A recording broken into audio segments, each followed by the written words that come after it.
On this episode of On the Record, we check in with Steve Primerano, the general manager of Sign of the Whale. This is a high-volume rooftop bar in Stamford, Connecticut that blends quality food with party bar operations.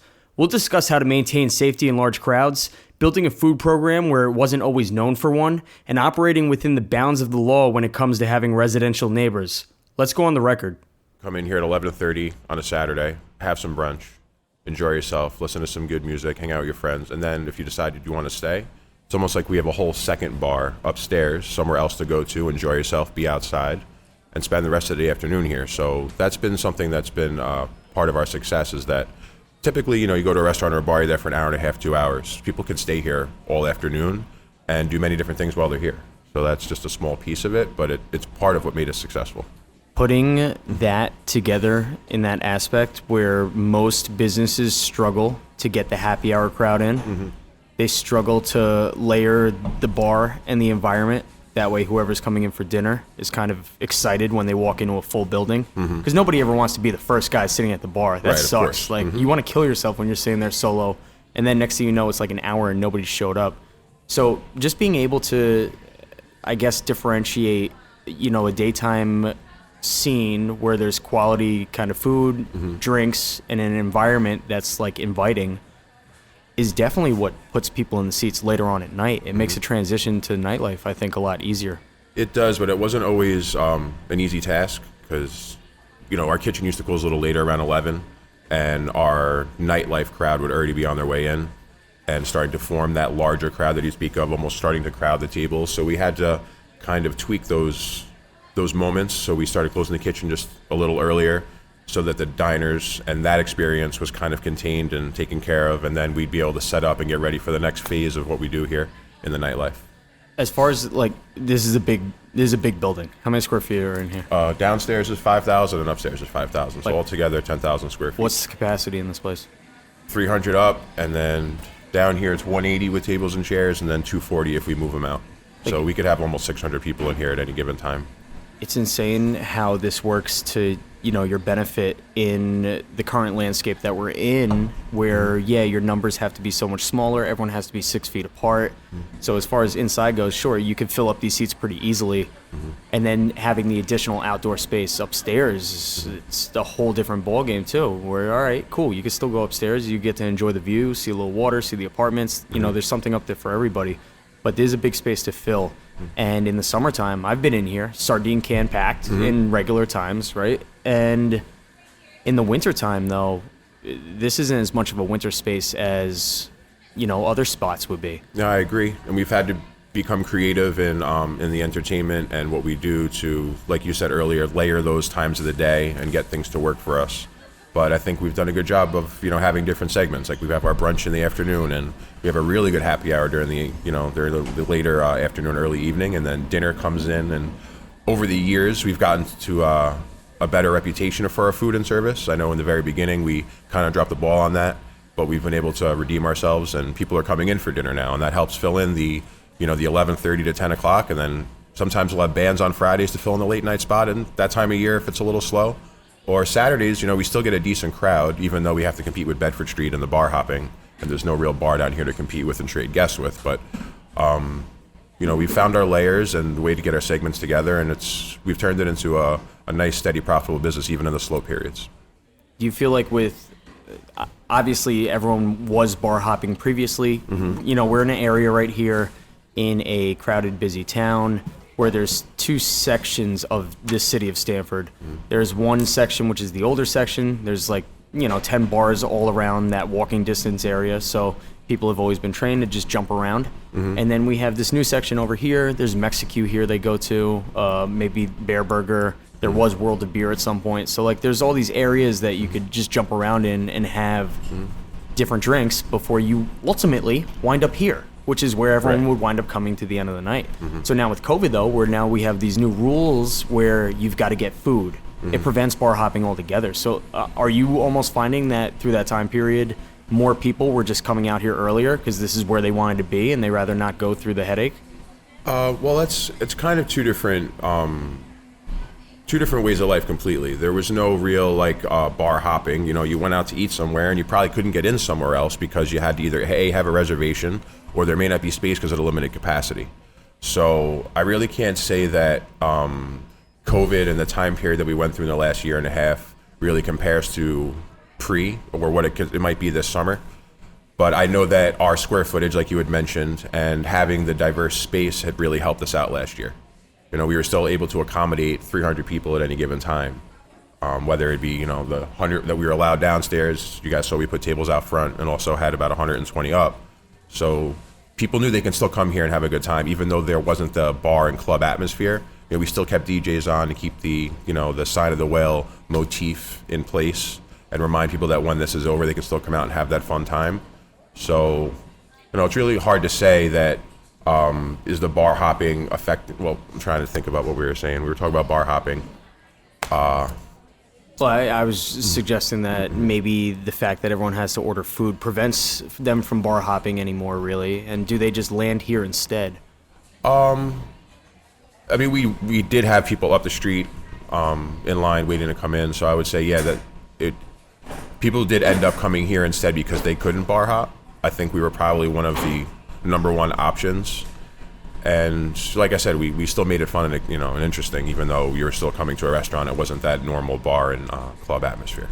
So here you have like a benefit, right, where you can you split between you have the restaurant vibe and you switch into having like a late night vibe or whatever. Mm-hmm. We had spoken before is talking about when they change everything to having to order food to have a drink. Like personally, I love that rule, right? Because we're on the restaurant side, so everybody that comes in just for a beer, now they got to tag on an appetizer. And we had spoken to a lot of bars, or like a lot of guys I know that have like a bar that's just a late night bar. Forever, I would have conversations with these guys, and they'd be complaining of, I can never get anybody to order food. I can't get my food program, launched, whatever their complaint was. And, we would always have like, just regular conversations about it. Then during this time where they literally had to sell food to people, the same guy's complaining, saying, I got to sell food to this guy, he doesn't want to eat. And I would say to him, dude, you've been complaining to me for years that you couldn't get your food program going. And now you're forced to. Now you have to, and you're complaining about it. Just like push it out there. But anyway, I kind of liked it because I thought the check averages went up. Well, it was a great opportunity for us because, like I said in the beginning, we kind of dropped the ball with the food and the service. It was a really big space to try to figure out exactly how everything was going to work. We had to reduce the square footage we were serving our full menu on because it was just too many seats.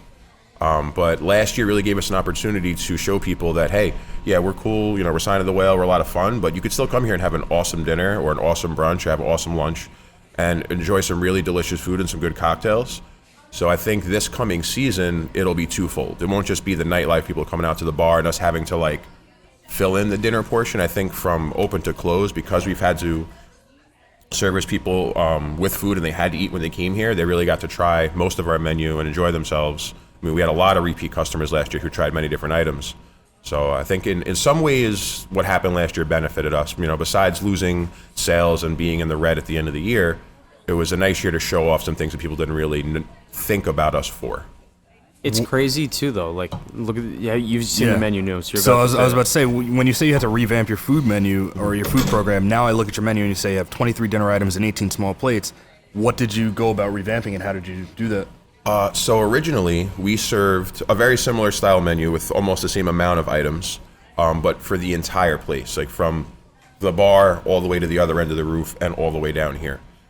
In 2015, we were...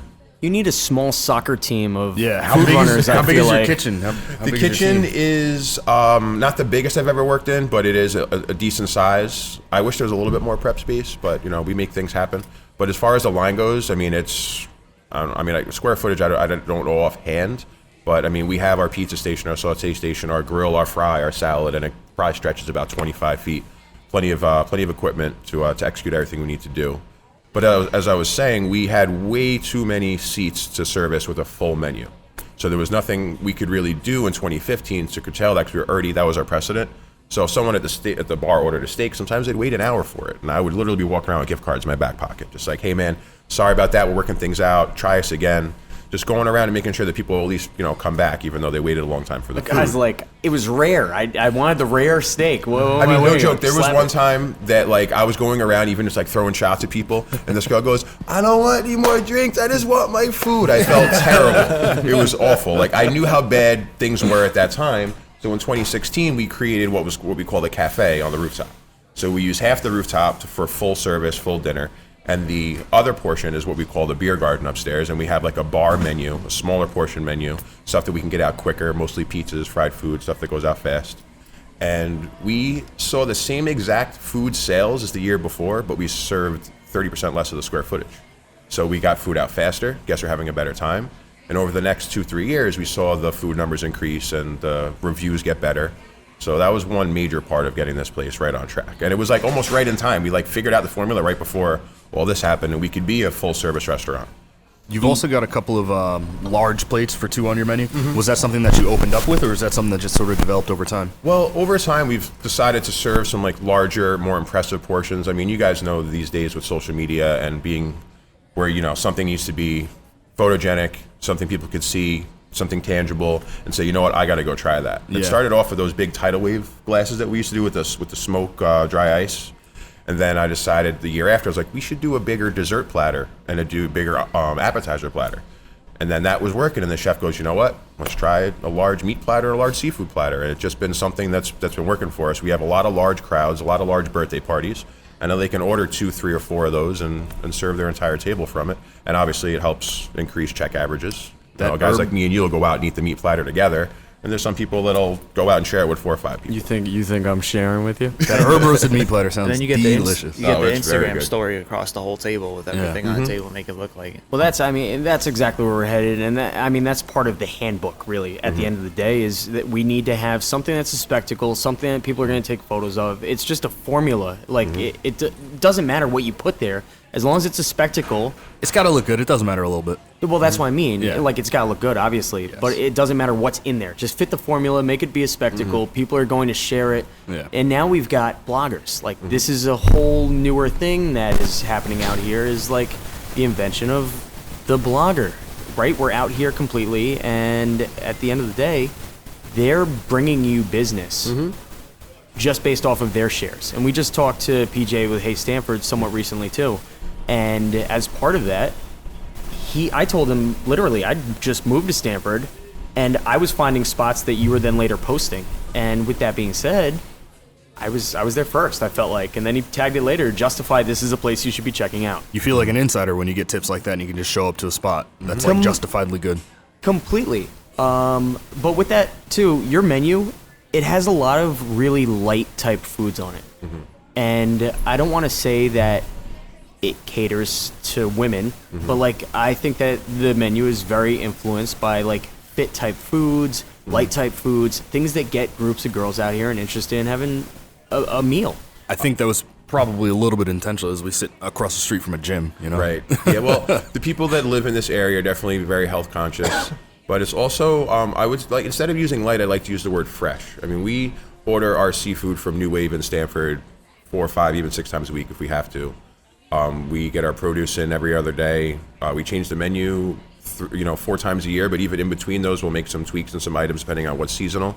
So that's really what we do, is we just want to keep it fresh. The chef here is great about that.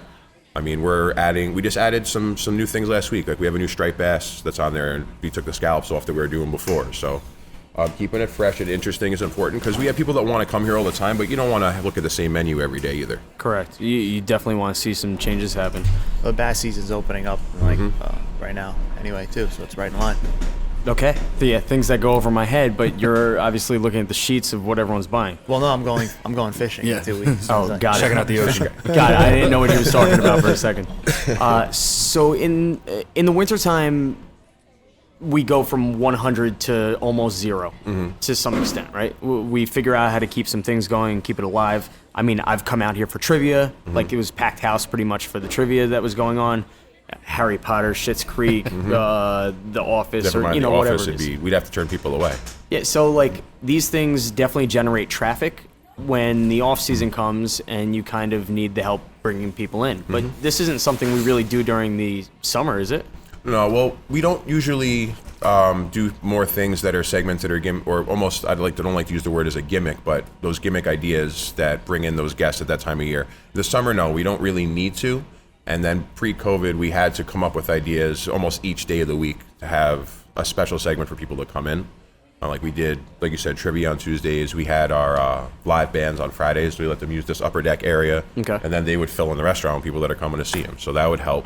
But I also noticed that a lot of those things, even though they brought in sales, didn't really help the bottom line, because then I had to pay for those items and pay for the staff to be on. And sometimes you'd see the sales growth, but the bottom line would stay flat. So they're nice, but I hope that with the impression that we've gave people about our food and how much of a headway we've made with being a birthday place, that we won't really have to rely on those so much. And this coming fall, even this past winter was probably our best winter that we've ever had. And I'm hoping that trend stays moving forward, so I don't have to really utilize those special events and just kind of have a natural flow. We discussed this pretty recently, a couple episodes back, where we were trying to figure out the return on investment in doing outside events. And what you're saying with doing the, ideas that generate traffic in the off season, like trivia, the band or whatnot, even if your bottom line is kind of flat, yeah, obviously it's not great. You want to show profit, but your name is in everyone's mouth and they're telling their friends, oh, we went to sign for trivia. Like it's marketing really at the end of the day, True. No matter which way you look at it, I think. And I mean, we've never really, your events that you do at Smokehouse are more so maybe like a beer dinner or a special, 5-course tasting menu from the chef. I think. I don't recall if we've ever done anything at Smokehouse that was along these lines. Yeah, no, most of ours are like ticketed dinner type events. Oh, although you do live music in your show previously. In Neuro, yeah. Well, we can get into space, but now space is becoming an advantage again. And like Mamaroneck's kind of small, and old Neuro was small until we opened the patio, and then we had the space, and then that gave us some things. But we don't have the extra space, so we had to kind of focus it to smaller, more intimate type things.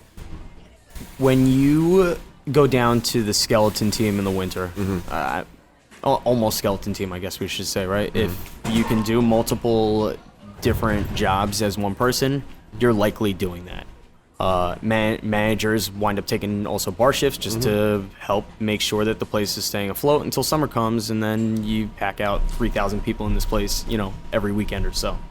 How do you prepare for that? How do people know when they're coming on, like, hey, this is a summer job, this is it? So people pretty much know when they're hired in the spring that it might not be a long-term job. We even warn them, we tell them it's nothing personal. I've had plenty of really good servers and bartenders that I've had to let go for a certain period of time.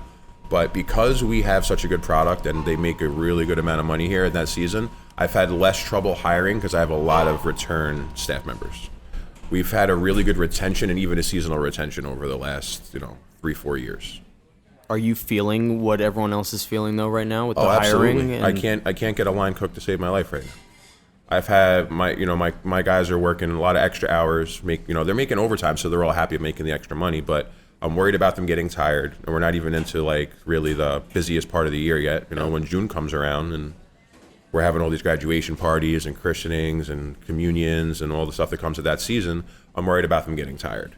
And it's been really tough to find guys to come in and work because they're making more money, with the extra unemployment than they probably would in the kitchen. And now I have to get competitive with my payroll and start, raising some payroll, which, that all comes down, over years. That's going to happen anyway. But then, I got to increase prices too, and it gets passed on to the guests. And I feel bad that that's the way things are going because it doesn't need to be that way. But I feel like the jump is higher than people are used to. Because we always go annually. There's always going to be some increase, and it's kind of a gradual thing. And guests usually don't feel it as much. But this year, because of just what you said, it's literally like nobody in the pool.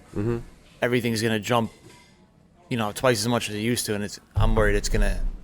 That and the supply chain problems. And that too. The demand for the food is reaching new heights because even restaurants that closed last year that couldn't make it are being reopened by new investors. Right. So even, I think the number was about 1 million new restaurants are going to be opening or have opened up since the restrictions have been rolled back. And I mean, I know you've noticed it. I mean, even the price of wings are almost double than what they were last year. I We was talk just about gonna- wings one more time. I was just gonna ask. Just if saying, it's it's a wings. commodity, and it's a popular item, especially here. People Yep. love our wings, and we make our blue cheese in house. And instead of getting wings for $12, it's going to be $16 soon, probably. It's just it's crazy. We just actually had to. We were like, are we gonna raise the price again, or you want to drop a wing off? Like the portion size. Which one are they gonna notice? Like those kind of things. I mean, we already notice it. 4 years ago, you would get 8 wings, and then it was like 6 wings, and then now I'm starting to see 5 wings on a plate. Like, if it goes down to 4 wings, I'm getting my trench coat. You're not gonna see 50-cent wing deals. I'll tell you. No, that. that's not happening. $1 would be No. a special. right. And I just brought this up right here from this morning's Morning Brew, where they wrote a little article here, and they're saying patio season is in danger. The industry lost a total of 2.5 million jobs in 2020, and it only gained about 442,000 jobs back in Q1, which is like, that's it right here. All these people just decided that they were going to start selling cars instead. I mean, like I said, we had a really good seasonal retention in our employees, and last year, I had almost next to none of them come back. I had to do like a fresh hire, and I'm sure you guys have come in here. You see a lot of new faces in the last year. Those people came back that were here last year, but my employees from 2 years ago, they're all still, either they found new jobs, like you said, they're selling cars somewhere, or they're still sitting at home. They're not doing anything. They're still collecting government money. So in this space where, it's huge, there's a lot going on, it's got to be a well-oiled gear pretty much to run. I mean, you're one man in way too many 1,000 square feet. It's hard to keep an eye on everything. And considering dinner service, you don't really need to fully keep an eye on everything as far as safety is concerned. When we go into the nightlife structure of things, you're no longer a restaurant. Now it's almost like a preventive war zone to some extent. You've got to have security at the door. And considering the size of this place, how much security do you really keep on? I used to have between 7 and 8 guys in a police detail. I just brought the police detail back this week. Not because there's any real threat here, it just keeps people in line. Sure. 2 weekends ago when we first opened the bar, I had a guy doing donuts in the street outside after he left. The whole street with smoke, I'm sure woke up half the guests in the neighborhood. So we decided to bring somebody on to remind people that there's a police presence around the corner so that they don't do those kind of ridiculous things. But yeah, I'm probably gonna have 6 or 7 security guys on just to keep an eye on the doors. But we also have a really good system together to go from that restaurant to the nightlife. Like as guests are leaving, these tables and chairs get spread out, pushed to the side, or brought outside so that we have a nice clear path for people to come, hang out, dance, and enjoy themselves.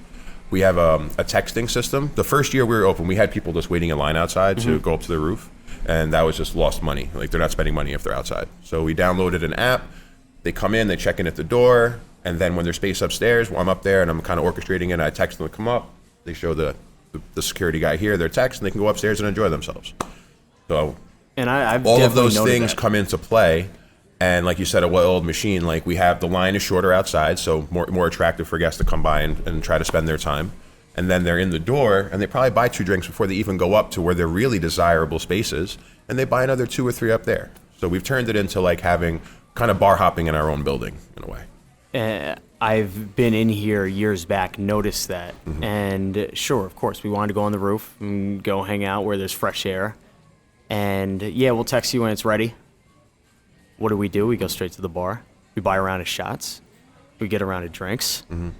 Finally, we go up to the roof. And like you just said, a couple more drinks on the roof. It's ingenious. And sectioning off, we have this talk a lot too on this podcast, where you do have to kind of section off rooms and then reinvent fresh ways for people to kind of view the room. We've suggested even points where the daytime looks completely different than the nighttime, where it might be lighting or it might be removing some type of partition that kind of opens up the floodgates for the nightlife experience. And I think a lot of companies that don't have nightlife experience, like you specifically have nightlife experience well before this place was even here and before you were involved in it. And a lot of people don't realize that there's kind of like a finesse to closing down the house at the end of the night. Like there's a finesse to having that transition from dinner service into nightlife. And at what point really are you then dropping the lights getting the music up another notch? And are you doing this in like a multi-phased It definitely is direction? multi-phased. By 10 o'clock, so let's say 2019, on a typical Saturday night, beautiful weather, a lot of people here, just trying to paint the picture. I'll come down, I'll tell the DJ, hey, Pretty little people. you can go up a little bit more. I'll bring the lights down as low as they can go without them turning off. And then the guests that are finishing their dinner, they can make a decision. Hey, do you want to go upstairs and enjoy yourselves for a little while longer? So we're starting to set the stage for those people that may have otherwise gone somewhere else. So I'm keeping those guests and retaining them. And then setting the stage for the people that are coming in for that that nightlife entertainment. By 10:30, lights are starting to off altogether. The furniture is being moved. We're rolling out a sidebar to a certain spot down here to get some, extra revenue, have an extra revenue center. And then by 11, I mean, we have a lot of recessed dance lights in here that you don't really see because we have all this cool, like, industrial style ceiling. And then I'll hit those. I'll tell the DJ, hey, put on one of the most popular songs right now and let me know when you're about to drop it. And when that's coming, boom, that's when these lights come on. And it's like, now we're running at 100 miles an hour, ready to go. And that, And then what point does the family with the baby that's crying that clearly is out way too late? If the family's out way too late, that's on them. But that's why I kind of make it like an hour-long transition. By 11 o'clock is when those lights are coming on. But by 10, you're noticing that start to change. So you've kind of got that unofficial like warning shot that things are about to get a little different. I always see when that family comes in, I'm always looking at them like, really, you guys, really? You're still, you're still out here? I mean, we have that go on with Sunday brunch, too. People are like, oh, you have a DJ, the music's kind of loud. I'm like, so listen, if you really enjoy your food but you don't want this atmosphere, come on Saturday. Saturday, there isn't a DJ. It's a little quieter, more family-friendly. just change your brunch day. Do it on Saturday. Come on. Because then that helps them talk to their friends. Hey, listen, I like going to sign. They mentioned going out on Saturdays, and then I could fill in that day as well. And that's kind of what's happened over the years. You get a little bit more mild brunch on Saturday and a more crazy off-the-wall brunch on Sunday. Yeah, there's nothing worse than like bending and actually fulfilling like somebody's need when it's like one of many. Mm-hmm. And then that's just like the floodgate that opens up where it's like, well, you did it last time. Mm-hmm. Nah, I made a mistake last time. I can't do that again. Right. But all right, so that's going in, right? Mm-hmm. It's kind of the same as closing. It's multi-phased, getting prepared for nightlife. Right. I mean, by the time I have that all going on and I'm on my phone starting to text people because they're getting them on the wait list, I'm also balancing getting the servers checked out, making sure their side work's done, things are clean for the next day, doing their cash out so they can go home. They don't have to wait for me till 2 in the morning. It's chaotic. Yeah. It definitely is. I mean, it's orchestrated, though. Sure. It's controlled chaos. Transition in a high-volume establishment is, I think, always the hardest thing that you tend to see between getting the cash draw and making sure that everything's on top and having to count all their cash and this cash and this cash while fires are starting to happen up front that have to get put out. It's like, so you rely definitely not just on yourself being here, but the rest of your managerial staff, I'm sure. And then you've got point guys that are able to handle business behind the bar anyway and make sure that fires do get put out. Yeah, I mean, I have 8 radio headsets. I'm wearing one. The host that's checking people in at that time of night on the app is wearing one in case we need to talk. My door guy and like some of the main security guys that I need to coordinate with, they all have them. Just so that, we're not running around like crazy people looking for each other. We can just quickly say, hey, listen, have you seen Steve? Oh, Steve, there you are. Can you come down and talk to this particular guest? Or what are you up to right now? I'm like, listen, I'm a little busy. Can you handle that? Normally when I would do something, I kind of try to delegate some things because I'd tear my hair out if I hadn't. A lot of people don't realize, though, when you start closing down the business and everyone's inebriated, they've been drinking all night, that you have to guide them out in the same way that you set up the multi-phase downturn, where maybe a half hour ahead of time, it's lights halfway. Maybe it's music halfway down or 30% down, and you start just wiggling this until people start getting the gist. And then 15 minutes ahead, you might be screaming, you got 5 minutes. Yeah, legally, you could be open for the other 15 minutes still, but it takes so long just to get everybody that's drunk to finish wrapping up their conversations because they're having the most passionate conversation about window treatments, right, at the end of the night. And this is what we see.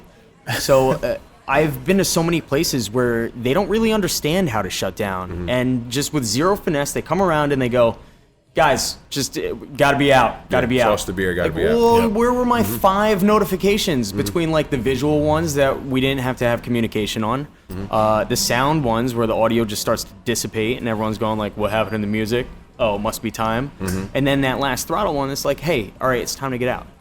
So, I mean, coming from this, too, if you don't do that, you're kind of in trouble a lot of times. Like, new guys that come into this business that don't know how to shut down the bar, you wind up looking at the cameras if you're not there, and you're just like, why are people still in there? It's like 20 minutes after close already. It's 4 a.m. if you're talking New York time. Right. Well, that's another system that we've, over the years, put in place. Like, we start closing the rooftop a little earlier than we do down here. And we also have a separate exit. Like, we use this side door here for the rooftop guests. They're not allowed to, like, come in through this way because they'll come down from upstairs and say, oh, there's still a party going on down here. Let's go dance. But no, sorry, you're upstairs. Time to head out. We put a stanchion and another security guy here to make sure that goes on with 3 garbage cans to make sure that they're not taking anything onto the sidewalk or into the street and ruining how, you know, beautiful BLT has made this area down here. And then maybe this section down here is like 10 minutes behind the upstairs. And then by 1:45, all the music's off, all the warnings have been given, like you had mentioned, and it's time to start pushing people out, because even that takes 10 minutes. So that by 2 a.m., the staff's starting to clean up, and they're, you know, sitting down and taking a minute after a long night that we've had. We did it, guys. We launched the. I can't even talk. We can't even talk, but we launched the podcast. We're 50-plus episodes in. It's a lot of episodes in. We're doing 2 a week. We're having awesome conversations in between. We're doing topics earlier in the week, too. These things get released every single week. So you know what we did, Nooms? What did we do, Jay? We launched the Patreon. Patreon.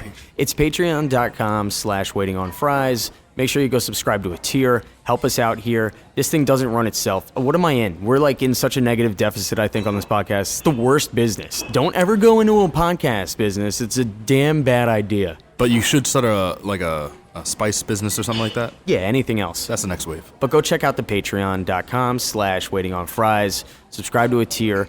Just said if we could get a handful of subscribers on there, we're going to start doing video of the locations we're talking to. Something to look forward to, video content. So being in the center of this community, a lot of business owners, in any bar that they're looking to open up, one of the concerns is the neighbors. And where we are right now, there's a lot of neighbors. I mean, there's like 15-floor buildings all around us, and sound travels upwards. Like, how are you dealing with having the rooftop and not having too many issues with neighbors? Over the years, that's just been a revolving door, a situation where, like, people, I'll be doing those cash outs in the office at 11, and I got people calling, hey, can you turn the music down? Hey, your guests are really loud.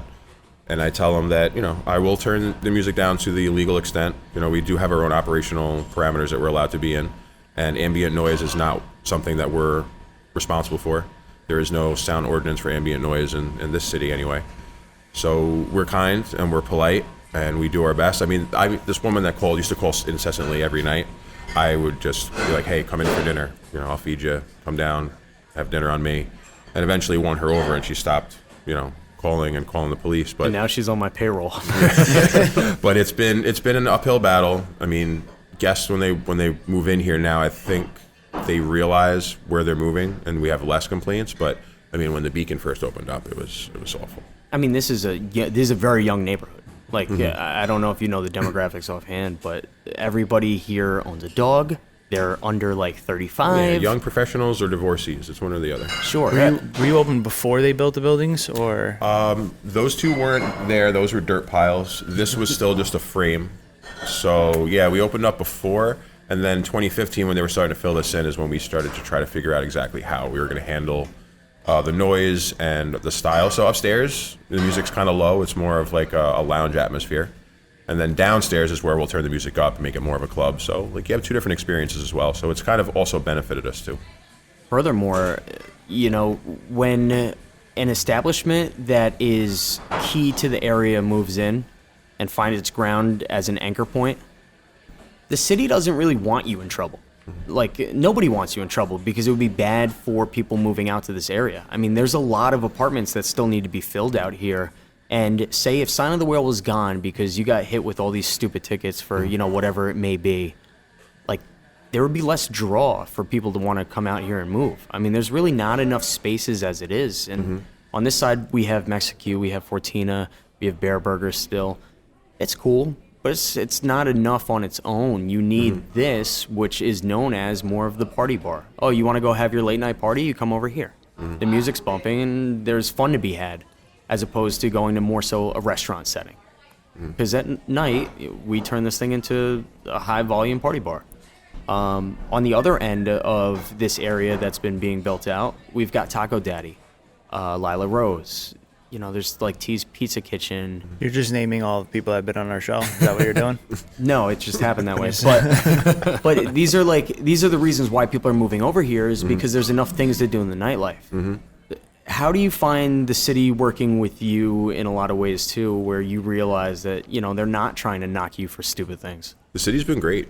Even when I had to call the police station last week and set up our police detail, they were very happy to help us out. You know, they want to make sure that people are safe coming here, they can enjoy themselves and have a good experience while also benefiting the city, like you had said. So we haven't really seen much resistance from the city.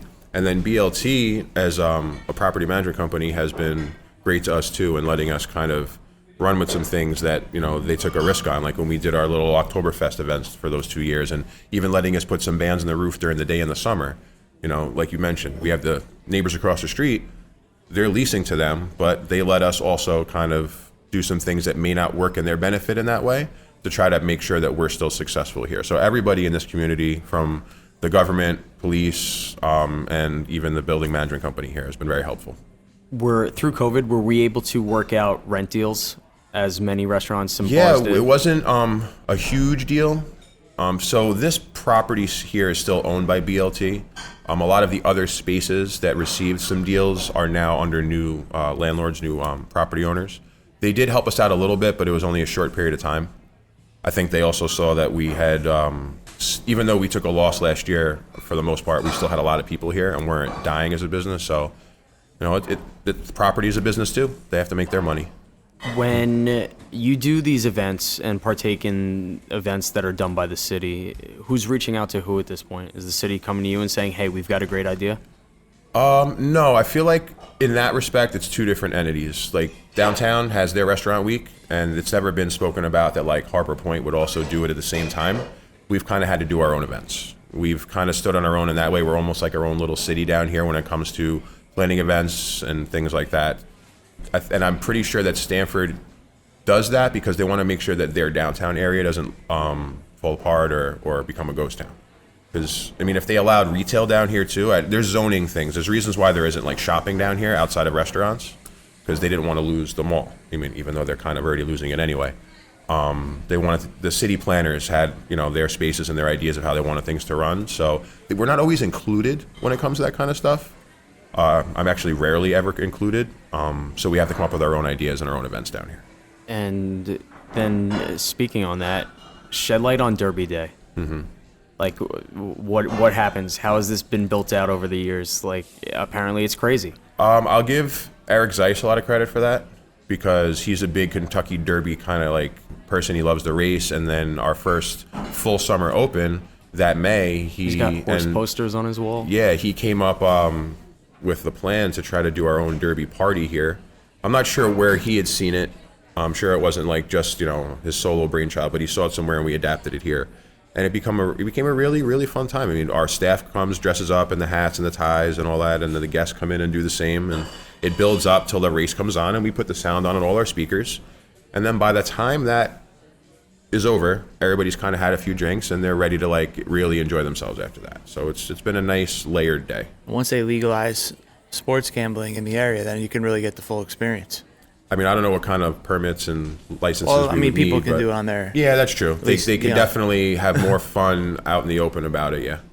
That it seems just like it's really hard to put on events in bars where people dress up. Like it's a rarity throughout the year unless it's Yeah, even like Halloween. Halloween, you get some dressing up. But like, how many bars try to do an ugly sweater party all the time? And it's like the most basic, like, yo, we're gonna do a party. It's gonna be an ugly sweater one because everyone's got one of those laying around. Nobody really ever comes out to that. They do stoplight parties, like wear red, wear yellow, or wear green, depending on like if you're single, don't know, or like fully taken. Like people don't really take part in these things. So What?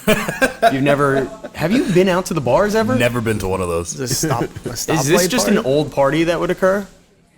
Well, no, I just think that it was a good idea for this area, you know, this demographic of people. I mean, you have Darien here, you have Greenwich right next to us, and those kids want to come out and show off their Vineyard Vine shirts and all that kind of stuff. So I think that's kind of how it started.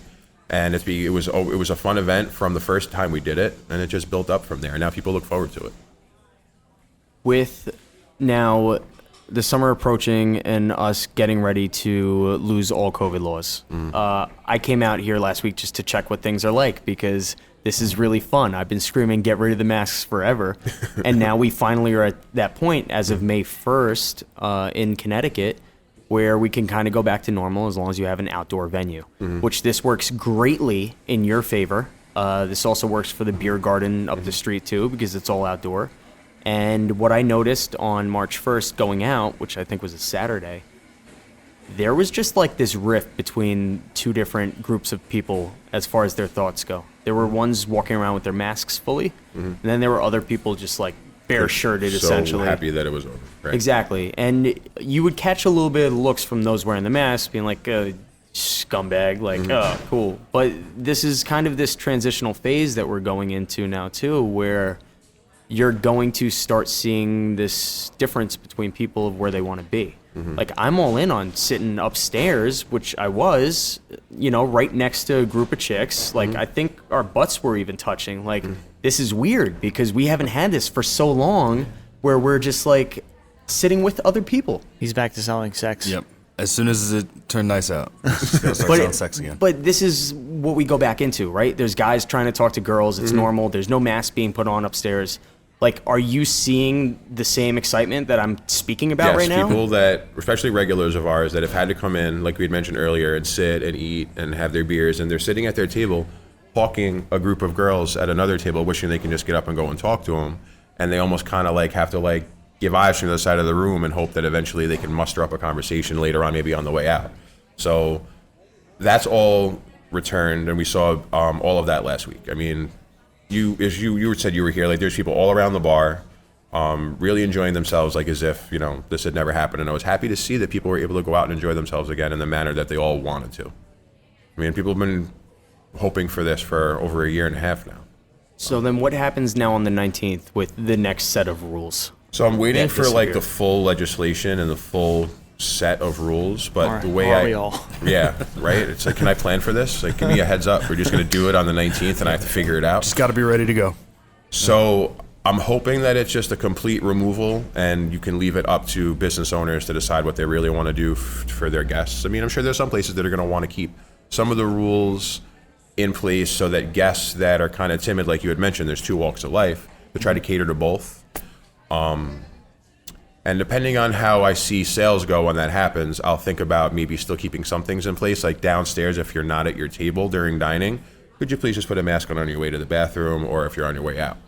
But then as the nightlife comes and people are coming out to drink and eat, those people could give a shit about wearing a mask. Right. So when 10:30, 11 o'clock comes and people want to be in a bar atmosphere, by all means, take your mask off and enjoy yourself. So we're going to try to find that balance to cater to people that want to just let loose and then also people that are still a little timid about what's going on. So what I've been explaining to Nooms and Just now is that it's really hard to police this as a result, I think, you were explaining it to me.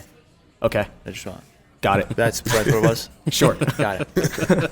So as a result, I didn't realize that was the way that conversation went. Yeah. As a result of, I didn't even finish my sentence. I was just like leading into it. Like, let me get to it then and I'll tell you about it. So what happened though is as a result of like May 1st coming around and now people getting to go outside, no mask, upstairs on your rooftop, no mask. When they come into my space that is completely inside, it's like everyone has just forgotten that there's still kind of inside rules and everyone's just walking through without masks. I've never had to, in my life, just be like, yo, mask, like, just mask up. I'm not an officer by any means. Like, I'm just out here trying to make the service drink tickets so I could just keep my night going. So, but it's really hard to now police a crowd like that where you kind of have no black and white. It's just a gray area. And what you're saying here now, too, is that maybe we'll keep restrictions downstairs in the dining room during dining service where it's going to be you screaming at a lot of people and be like, hey, you're walking around, put your mask on. And they're just going to go, hey, we don't have to. Didn't you see the laws? And it's really hard to convey that to people that are coming out here like this. Well, we're already seeing that happening now from guests that are upstairs where they don't have to wear it and coming down here either to exit or to maybe come down and maybe they came to have drinks first and they're going to have dinner afterwards, to try to let them understand that, I know that you want to just rip the mask off and never see it again, but we still have these rules in place. So I'm kind of dealing with that now, and it's helping us get ready for when, this change happens on the 19th. But I mean, I can only imagine what it's like for you, when people walking in and they want to be in that same atmosphere and not have the mask on, to be able to talk to their friends out loud without being like, hey, so, can you hear me? Because I don't know if you can hear me because I have this mask on my face. Yeah. So I know we're all excited for it. And I hope that when this all happens on the 19th, in 2-3 weeks' time, we don't see a spike in numbers and then I'm like, oh, you know what, we made a mistake. I'm cautiously optimistic. You've also brought back, I'm sure, happy hour now. Mm-hmm. What happens with the happy hour scenario? What are we putting on these menus here? Well, I mean, it's listed on our website. It's mostly, like I had said, like when we had just a third of the roof was just bar food. It's basically those style items. You have your wings, you have your pizzas, flatbreads, coconut shrimp, empanadas, like our staple items that we can turn out quick. And plenty of great draft beer, wine, and mixed cocktails as well that you can get for between 4 and 6, Monday through Friday. And I believe, if I'm not mistaken, the appetizers are all $7. Mixed drinks are $6, and draft beers are $5. Are you seeing that people are coming back out for happy hour specifically? I mean, nowhere had happy hour for so long. I don't think people are coming out for it specifically. I think people are just happy to get out of their house when they can. I just want to have it out there as like advertising so that when they do see it and things start to get back to a little bit of a normalcy, they know that we have it in place and they can start looking at those menus. It's on our weekly. We have a weekly managers meeting actually every Tuesday, and that's on our list of bringing back happy hour. We're trying to figure out how to do it because. Well, I mean, with the prices, it's not easy too. Right. So we're trying to figure out. We might bump our apps up to 8 this year from 7, but I think that's still a really good deal. And the alcohol hasn't gone up as much as the food, so I'm kind of trying to keep that where it's been. We were toying with the idea of making it like an experience-based happy hour instead of just like a discount thing, but we can't really figure out how to do it where it's not hard to explain, because you get a lot of things where like, okay, if you do this and then this happens and then that happens, you get this. And you just want to be able to tell something, you know what I'm saying? Yeah, no, I know what you mean. People are like, wait, what do you mean? What do you mean? Yeah. I just want to tell you, what's a happy hour? This is it. That's it. One sentence. Enjoy discovering how others run their establishments, the problems they face, and the solutions they've found? Take a look through our episode list as we've spoken with tons of businesses that you know and frequent, getting their business perspectives every Thursday. This has been a recording from Waiting on Fries.